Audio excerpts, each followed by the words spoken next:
ಉಣ್ಣಾಕೈತಾನ ಬರಕೈತಾನ ಈ ಬಂಡಿ ಕಡೆ ಬರ್ತಾನೆ. ನಮ್ದು ಇತ್ತು ಅದು ರಾಗಿ ಇದು ರೌದಿ ಓಟೋದಿತ್ತು. ಅದು ಏನೋ ಸ್ವಲ್ಪ ಹೆಚ್ಚು ಕಮ್ಮಿ ಮಾತಾಡೋದ್ರಾಗ ಹೆಚ್ಚು ಕಮ್ಮಿ ಆಗಿ ಎಡವಟ್ಟಾಗೈತಂತ ರೊಕ್ಕದಾಗ. ಹಂಗಾಗಿ ಬ್ಯಾಡ ಬಿಡ ಅಂದ್ರಂತೆ. ಅದು ಕಾರ್ಲಾರದಿತ್ತು, ಅದೇನೇ ಇವತ್ತು ಬೇಡ ನಾಳೆ ಅಂದ್ರಂತೇನ. ಹಂಗಾಗಿ ಬಂದು ನೋಡಿ ನಾನು ಹೊಲ್ದಾಗ ಸೀದಾ ಇವತ್ತೇನು ಇಟ್ರ ಮಟ್ಟಿ ಬಿಸಿಲೈತಿ. ಹೂವಾರ ಅರ್ಧ ತಂದು ಈಗ ಒಂದು ರೌಂಡ್ ಹರಿಯೋದು ಮುಗಿಯೋದಾಗೈತೆ ನೋಡಿ. ಅಪ್ಪಾಜಿ ಅವರೆಲ್ಲ ನೀರು ಬಿಡಕ್ಕೆ ಹೋಗಿತ್ತೆ.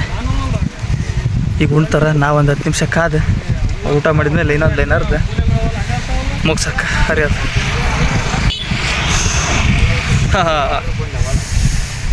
ಅದೇ ಒಂದೆಷ್ಟು ಒಂದು 7-8 ಲೈನ್ ಅರ್ಧ, 9 ಲೈನ್ 8 ಲೈನ್ ಅರ್ಧ 9 ಲೈನ್ ಅರ್ಧ ಅವರೇ. ಇನ್ನೊಂದು 2 ಲೈನ್ ಅರ್ಧ ಮುಗ್ಸ